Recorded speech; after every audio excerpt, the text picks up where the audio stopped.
Welcome everyone to my channel. In this video I'm going to be showing you how I use this fantastic twist crochet hair to braid my daughter's natural hair. It is so easy to do, no crochet, no rubber band, and no gel or even edge control. To know exactly how I did it, just follow me as I do it.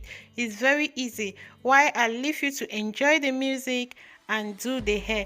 And while twisting the hair, guys, make sure you follow the original twist of the hair, not the natural hair, but the fantastic twist hair.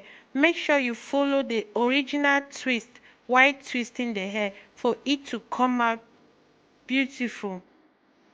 I want to welcome my new subscribers. Thank you so much for subscribing to my channel. And if you want to support me, if you love what I'm doing on my channel and you want to support me, I have a join button right down there.